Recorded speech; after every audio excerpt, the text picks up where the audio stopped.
안녕하십니까?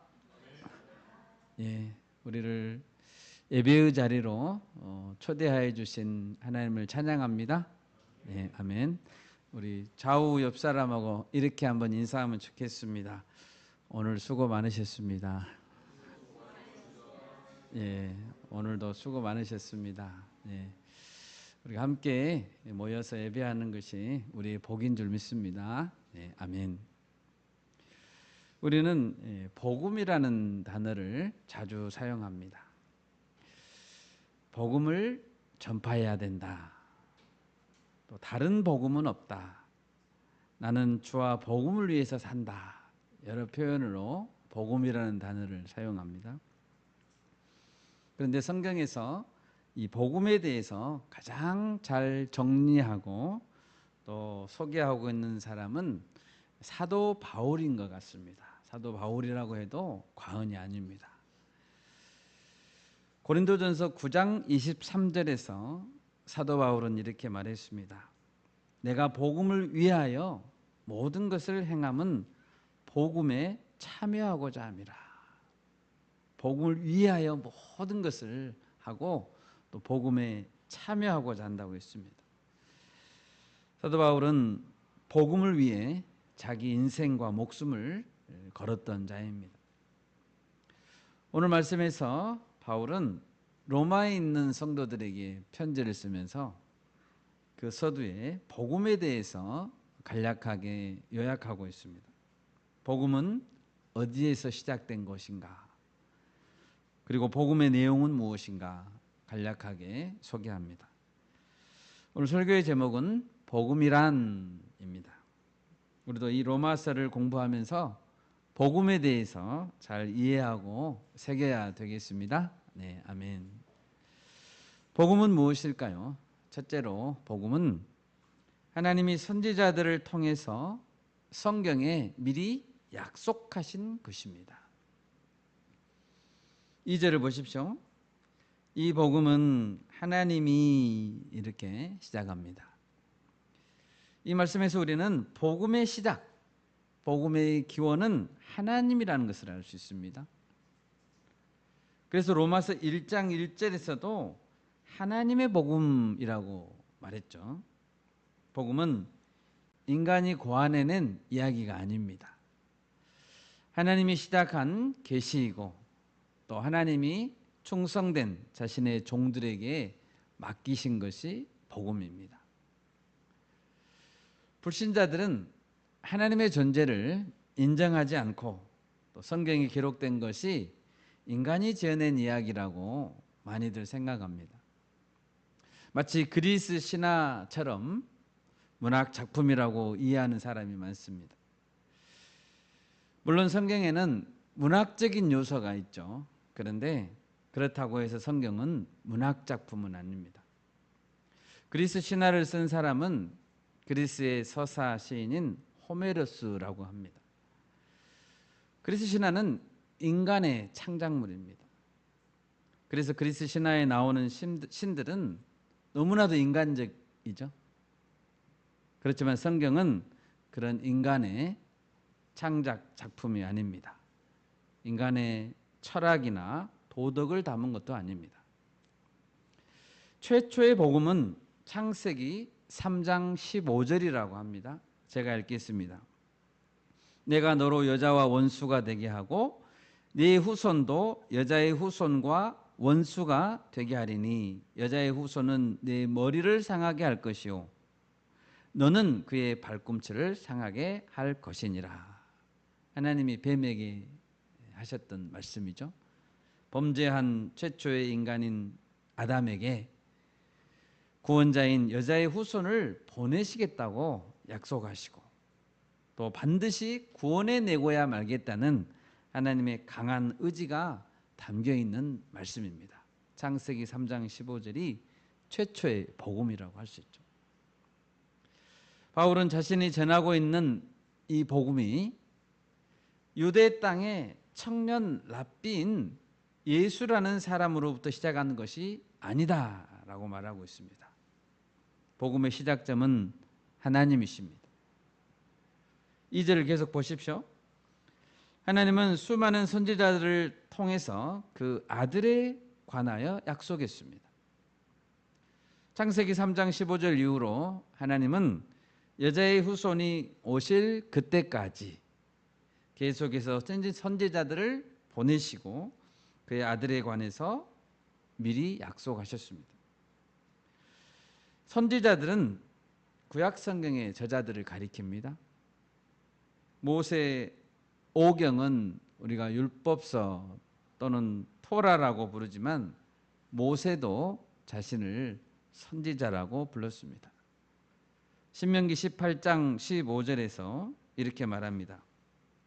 네 하나님 여호와께서 너희 가운데 네 형제 중에서 너를 위하여 나와 같은 선지자 하나를 일으키시리니 너희는 그의 말을 들을지니라. 나와 같은 선지자 하나를 일으킬 것이다. 모세는 자신을 선지자처럼 여겼고 장차 오실 메시아도 위대한 선지자, 또 최종적인 선지자라고 했습니다. 사실 성경의 모든 저자는 자신이 원저자가 아닙니다. 성령의 감동에 따라서 하나님께 받아서 기록한 것입니다. 그들은 모두 하나님의 계시를 받아서 책을 쓴 것입니다. 그러므로 그들도 모두 하나님의 대언자요 선지자들이라고 할 수 있습니다. 그러면 선지자들을 통해서 약속하신 것이 어떻게 전수되었습니까? 그것은 2장 말씀에서처럼 성경이라는 기록물로 전수됐습니다. 바울이 사용한 이 성경이라는 단어는 거룩한 말씀, 거룩한 경전이라는 뜻이죠. 사도 바울이 로마서를 지금 쓰고 있는데요.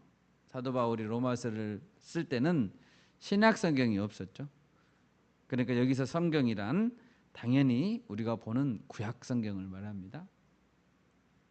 많은 유대인들은 바울을 비난했습니다. 성경과 다른 거짓된 교리를 가르치고 있다라고 비난했습니다. 하지만 바울은 전혀 다른 진리를 소개하고 있는 것이 아닙니다.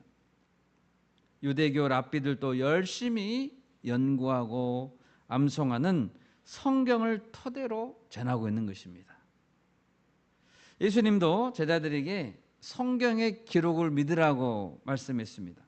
예수님은 엠마오로 가는 제자들에게 이렇게 말씀하셨습니다. 누가복음 24장 25절인데요. 이르시되 미련하고 선지자들이 말한 모든 것을 마음에 더디 믿는 자들이요. 선지자들이 말한 것을 더디 믿으면 안 되죠. 우리 고린도전서 15장 찾아보겠습니다. 고린도전서 15장 1절에서 4절 말씀. 형제들아 내가 너희에게 전한 복음을 너희에게 알게 하노니 이는 너희가 받은 것이요 또 그 가운데 선 것이라. 너희가 만일 내가 전한 그 말을 굳게 지키고 헛되이 믿지 아니하였으면 그로 말미암아 구원을 받으리라. 내가 받은 것을 먼저 너희에게 전하였노니 이는 성경대로 그리스도께서 우리 죄를 위하여 죽으시고 장사 지낸 바 되셨다가 성경대로 사흘 만에 다시 살아나사. 아멘. 여기서 바울은 복음에 대해서 잘 요약하고 있죠. 바울은 복음의 출처에 대해서 성경대로라고 강조하고 있습니다. 이는 성경대로 그리스도께서 우리 죄를 위하여 죽으시고 장사 지낸 바 되셨다가 성경대로 사흘 만에 다시 살아나셨다. 복음은 구약 성경에서 일관되게 예고되고 있습니다. 우리가 가지고 있는 구약 성경과 신약 성경은 본질적으로 연속된 복음의 내용을 담고 있습니다. 두 번째로 복음은 하나님의 아들 그리스도께서 다윗의 혈통에서 나셨다라고 선포하고 있습니다. 2절을 보시면 복음은 하나님의 아들에 관한 것입니다. 복음의 주인공은 하나님의 아들 그리스도 예수님이십니다. 종교개혁자인 루터는 하나님의 아들에 대한 복음이다라는 이것을 강조하면서 여기에서 성경을 이해하기 위한 문이 활짝 열리게 된다. 모든 것은 그리스도와 관련해서 이해해야만 한다라고 강조했습니다.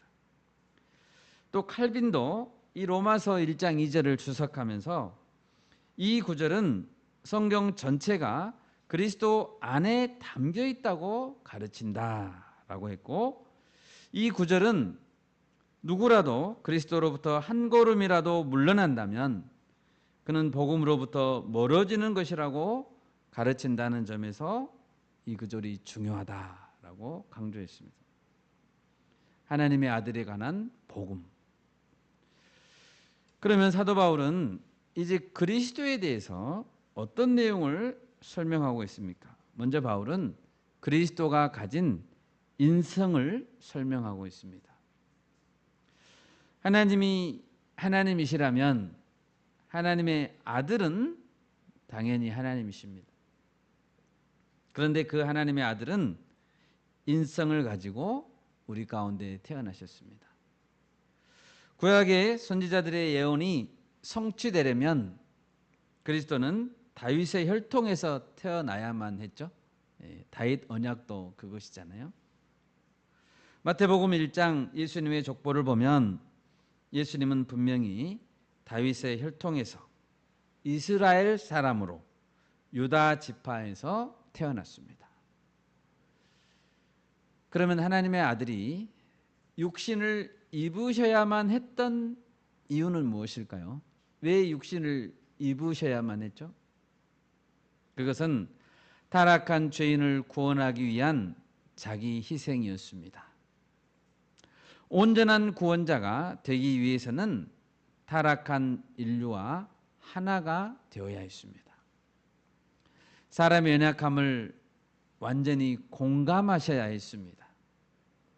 그래서 육신도 사람들과 똑같았었고 감정도 같았습니다. 그렇지만 죄 없이 태어나야 했기 때문에 동정녀에게서 태어나셔야 했고 죄 없이 살아가심으로 죄를 이겨내야 했습니다. 히브리서 4장 15절을 제가 읽습니다.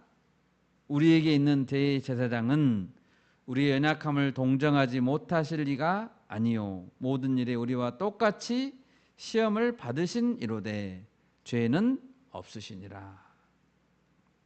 예수님은 모든 면에서 우리와 똑같이 시험을 받았습니다.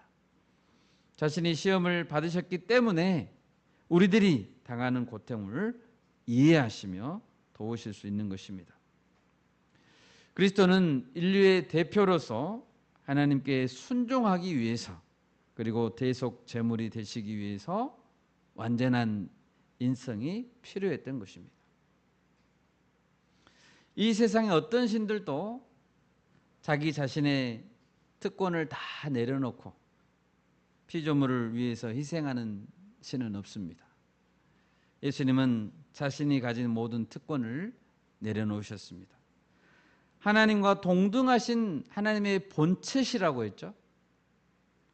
그러나 예수님은 스스로 낮아지셨습니다. 그리고 죽기까지 복종하셨습니다. 우리는 이 그리스도의 낮아지심을 반드시 기억하고 감사해야 합니다. 네, 아멘. 여러분, 예수님께서 육체로 오심을 믿지 않는다면 그 사람은 하나님께 속한 자가 아닙니다.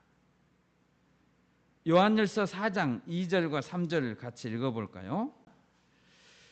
이로써 너희가 하나님의 영을 알지니 곧 예수 그리스도께서 육체로 오신 것을 시인하는 영마다 하나님께 속한 것이요 예수를 시인하지 아니하는 영마다 하나님께 속한 것이 아니니 이것이 곧 적그리스도의 영이니라. 오리라 한 말을 너희가 들었거니와 지금 벌써 세상에 있느니라. 아멘. 한 인간인 예수께서 실제로 역사상 존재했었다는 증거는 성경 외에 일반 역사 자료에도 많이 있습니다. 로마 역사가 타키투스라는 사람도 예수님에 대해서 기록했습니다. 소아시아의 총독이었던 플리니가 트라이안 황제에게 쓴 편지도 있죠. 유대 역사가 요세푸스도 예수님을 기록했습니다. 예수님의 탄생과 생애는 역사적 사실로 이미 증명되어 있습니다. 본문에서 다윗의 혈통에서 나셨다라는 것은 그분 안에 있는 본성이 모든 점에서 우리와 똑같은 참되고 완전한 인성이었다는 것을 말하고 있습니다. 우리는 예수님께서 참된 사람이었지만 죄는 없으셨다는 사실을 믿습니다.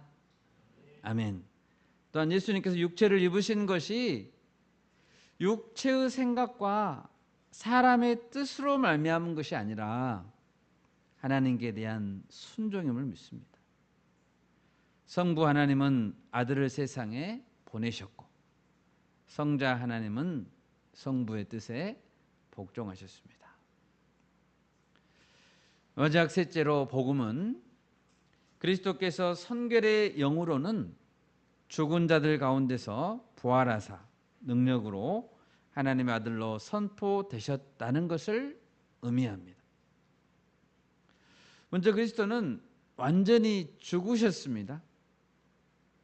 죽으신 것은 사람의 죄를 위하여 반드시 필요한 절차였습니다. 그리스도는 희생 제물이 되셨습니다. 왜 예수님의 속죄하심이 반드시 필요했을까요? 왜 예수님은 반드시 죽으셔야 했을까요? 하나님의 공의로우심이 죄값을 요구했기 때문입니다. 죄의 삭은 사망입니다. 죄값을 다 치르기 전에는 결코 하나님과의 교제를 할 수 없기 때문입니다. 요한일서 4장 10절 우리 같이 읽어볼까요?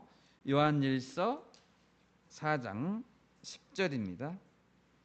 같이 읽습니다. 사랑은 여기 있으니 우리가 하나님을 사랑한 것이 아니요 하나님이 우리를 사랑하사 우리 죄를 속하기 위하여 화목 제물로 그 아들을 보내셨음이라. 아멘. 구약 시대에 많은 소와 양들이 희생됐죠. 희생 제물이 되었습니다. 그러나 그것은 그리스도의 희생의 모형이고 예표였습니다. 주님이 오신 이후에 뿐 아니라 구약 시대의 모든 구원받은 백성들이 구원을 받은 것은 그리스도 예수의 화목 제물 되심 때문이었습니다. 구약의 성도들도 예수님 때문에 구원받은 것입니다. 그럼 여기서 한 가지 질문을 해볼 수 있습니다. 하나님은 꼭 어떤 사람이라도 구원하실 필요가 있었는가라는 점입니다.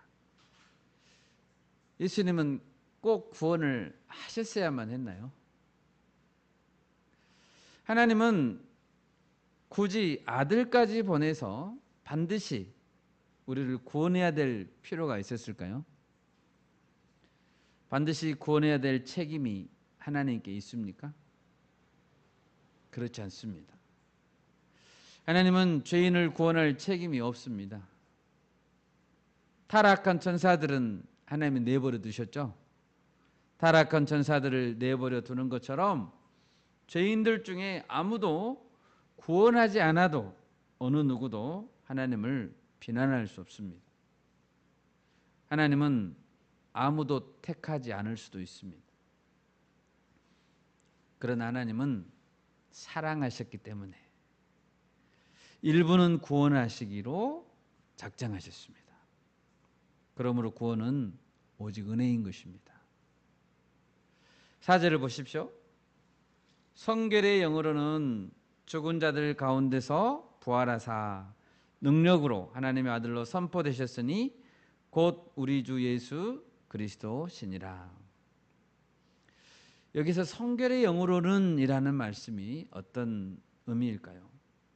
새 번역 성경에는 성령으로는 이라고 되어 있고요. 현대인의 성경에서는 거룩한 영으로는 이라고 되어 있습니다. 영어 성경에 보면 NIV 성경에는 through the Spirit of Holiness라고 해서 through라는 전치사를 사용했습니다. 킹 제임스 버전하고 NASB 성경에서는 according to the Spirit of Holiness라고 했습니다. according to라고 썼네요. 그러니까 성결의 영을 통하여 혹은 성결의 영을 따라서 부활하셨다는 뜻입니다. 그러면 이런 질문을 할 수 있습니다. 그리스도께서는 왜 성결의 영으로 부활했습니까? 스스로는 부활할 수 없나요? 성결의 영을 통해야만 부활할 수 있나요? 요한복음 10장 17절과 18절을 찾아보겠습니다. 우리 같이 읽겠습니다.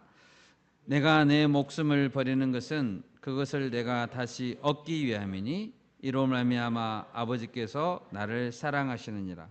이를 내게서 빼앗는 자가 있는 것이 아니라 내가 스스로 버리노라. 나는 버릴 권세도 있고 다시 얻을 권세도 있으니 이 계명은 내 아버지에게서 받았노라 하시니라. 아멘. 예수님께는 버릴 권세가 있습니다. 억지로 시킨 게 아니에요. 스스로 버리노라라고 했습니다.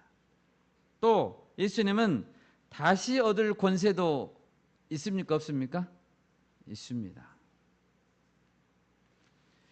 그렇지만 부활하실 때 예수님은 성령, 곧 성결의 영의 능력으로 죽은 자들 가운데서 일으키심을 받았습니다.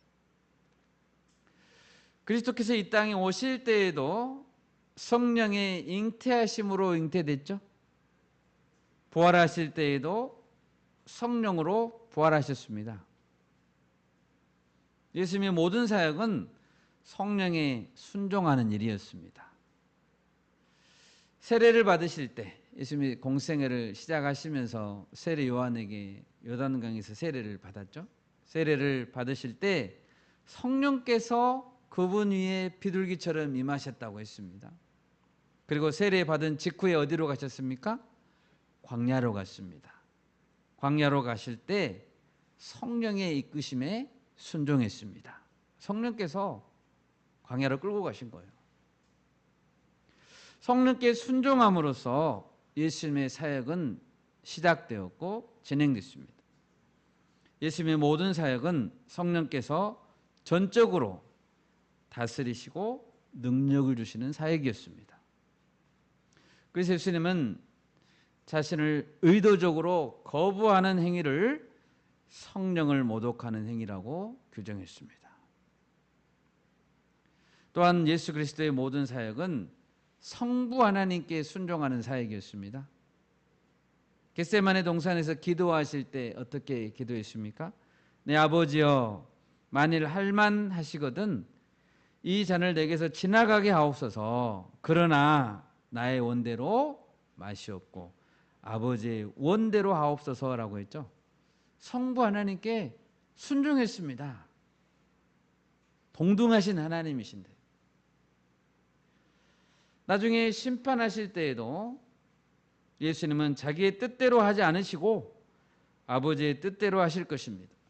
요한복음 5장 30절을 찾아보겠습니다. 요한복음 5장 30절입니다. 내가 아무것도 스스로 할 수 없노라. 듣는 대로 심판하노니 나는 나의 뜻대로 하려 하지 않고 나를 보내신 이의 뜻대로 하려 함으로 내 심판은 의로우니라. 아멘. 예수님 스스로 할 수 있잖아요. 있는데 내가 아무것도 스스로 할 수 없다고 말하고 있습니다. 그리고 나를 보내신 이의 뜻대로 하겠다. 아버지의 뜻에 순종하는 거죠. 이와 같이 예수 그리스도는 이 땅에 계실 때 모든 것에서 사람으로서 아버지의 뜻에 기꺼이 복종하셨고 성령 하나님께도 기꺼이 복종했습니다. 여러분, 그리스도께서는 하나님의 뜻에 복종했습니다. 동등하신 분이신데 또 성령 하나님의 능력에 의지했습니다. 그런 사실은 그리스도의 아름다운 희생과 그분의 성품을 보여줍니다. 오직 우리 죄인들을 위해서 이렇게 자신을 드리신 예수 그리스도를 찬양합니다. 아멘. 그러면 예수님의 부활은 예수님이 어떤 분임을 증명했습니까? 우리가 잘 아는 대로 요한복음 17장은 예수님의 대제사장적 기도라고 하죠. 십자가 죽음과 부활을 앞두고 예수님은 하나님 아버지께 기도한 것입니다. 예수님은 아버지여 때가 이르렀사오니 아들을 영화롭게 해주십시오라고 때가 이르렀다고 이제 십자가와 부활의 때가 이르렀다고 기도하셨습니다. 그러면서 요한복음 17장 5절에서 이렇게 말했습니다. 찾아보겠습니다. 아버지여 창세전에 내가 아버지와 함께 가졌던 영화로서 지금도 아버지와 함께 나를 영화롭게 하옵소서. 예수님은 창세전입니다. 창세전에 아버지와 함께 영화를 가졌었습니다. 예수님은 창세 전부터 존재하신 분이시죠. 존재하신 분이시고 영원 전부터 아버지 하나님과 함께 동등한 영화를 가지셨던 그런 하나님이십니다. 우리 빌립보서 2장 9절에서 11절도 찾아볼까요? 이름으로 하나님이 그를 지극히 높여 모든 이름 위에 뛰어난 이름을 주사 하늘에 있는 자들과 땅에 있는 자들과 땅 아래에 있는 자들로 모든 무릎을 예수의 이름에 꿇게 하시고 모든 입으로 예수 그리스도를 주라 시인하여 하나님 아버지께 영광을 돌리게 하셨느니라. 아멘. 하나님께서는 겸손히 낮아지시고 십자가를 지시고 죽으신 예수님을 지극히 높이셨다고 했습니다. 그리고 모든 이름 위에 뛰어난 이름을 주셨습니다. 예수님은 부활하심으로 하나님의 아들로 선포되셨습니다. 그러면 예수님의 부활은 우리에게는 어떤 의미를 주고 있을까요? 유명한 조직신학자 웨인 구르뎀이라는 사람이 있는데요. 그 사람이 부활이 우리에게 보장해주는 그 세 가지를 말하고 있습니다. 부활이 우리에게 보장해주는 것입니다. 첫째는 예수님의 부활은 우리의 중생을 보장해줍니다. 예수님이 부활하심으로 우리에게 거듭남의 산 소망이 생겼습니다. 우리 베드로전서 1장 3절을 찾아볼까요? 베드로전서 1장 3절입니다. 우리 주 예수 그리스도의 아버지 하나님을 찬송하리로다. 그의 많으신 긍휼대로 예수 그리스도를 죽은 자 가운데서 부활하게 하심으로 말미암아 우리를 거듭나게 하사 산 소망이 있게 하시며. 아멘. 부활은 우리의 중생을 거듭남을 보장해 주고 있습니다. 하나님께서 그리스도를 살리신 그 능력이 우리 안에도 역사하시고 우리에게 거듭남, 새 생명을 주신다는 것입니다. 두 번째로 예수님의 부활은 우리의 칭의를 보장해 줍니다. 칭의라는 것은 우리가 하나님 앞에서 의롭고 죄책이 없다는 선언이죠. 로마서 4장 23절입니다. 제가 읽습니다. 예수는 우리가 범죄한 것 때문에 내줌이 되고 또한 우리를 의롭다 하시기 위하여 살아나셨느니라. 아멘. 우리를 의롭다 하시기 위하여 부활하셨다는 것입니다. 그러므로 예수 그리스도의 부활은 그가 우리를 의롭다 하신 최종 증명이라는 것입니다. 부활은 우리의 칭의를 보장해 줍니다. 세 번째로 예수님의 부활은 장차 우리도 완전한 부활의 육체를 받게 될 것이라는 것을 보장해 줍니다. 고린도전서 15장 20절 우리 찾아보겠습니다. 고린도전서 15장 20절.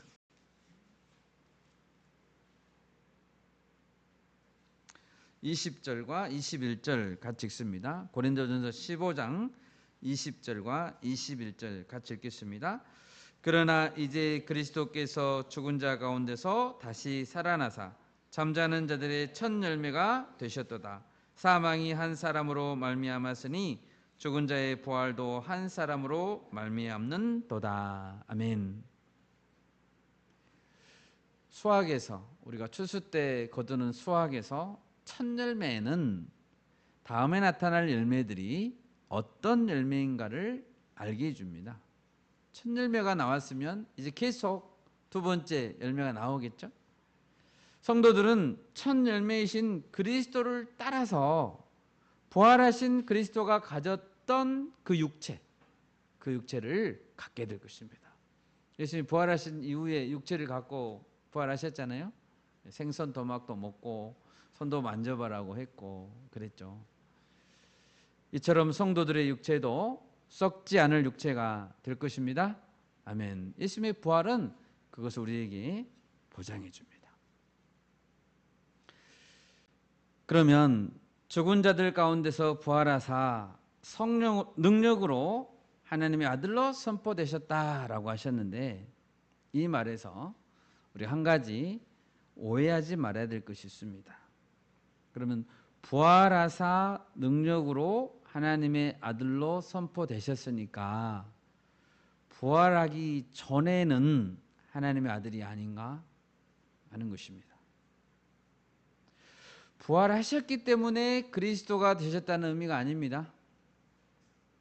예수님은 부활하시기 전에도 그리스도였습니다. 아멘. 마태복음 16장 16절에서 너희가 나를 누구라 하느냐라고 했을 때 베드로가 고백했죠. 주는 그리스도십니다라고 고백했습니다. 부활하시기 전이잖아요. 주는 그리스도십니다라고 했습니다. 예수님은 이 베드로의 고백을 칭찬했습니다. 복되다고 했습니다. 그리고 그 사실을 인정했죠. 부활하기 전에는 종의 형체를 입고 계셨죠. 종의 형체. 하나님의 아들로서의 그의 권위가 사람들의 눈에는 감추어진 형체를 가지고 있었습니다. 그렇지만 부활하신 이후에 예수님은 종의 형체를 벗었습니다. 그리고 창세전에 아버지와 누렸던 영광을 다시 입으신 것입니다. 말씀을 맺겠습니다. 여러분, 우리가 바울이 전한 이 복음을 잘 믿고 정리하고 이해하고 전할 수 있기를 바랍니다. 복음은 하나님이 시작하신 구원에 관한 소식입니다. 그것은 예수 그리스도에 관한 역사적인 사실을 기초로 한 것인데, 수많은 선지자들을 통해서 성경에 약속된 것이었고, 하나님의 아들 예수께서 성육신과 십자가와 부활을 통해서 그 약속을 성취하셨다는 것이 그 내용입니다. 이를 위해 예수님은 완전한 인성과 완전한 신성을 동시에 가지신 분이셨고, 이 복음을 통해서 우리는 구원을 받을 수 있는 것입니다. 이것이 복음입니다. 여러분, 예수님이 우리의 주님이시고 우리의 구원자이심을 믿습니다. 아멘. 이 복음 안에서 남은 한 주간도 승리하실 수 있기를 예수 이름으로 축원합니다. 아멘. 제가 기도하겠습니다.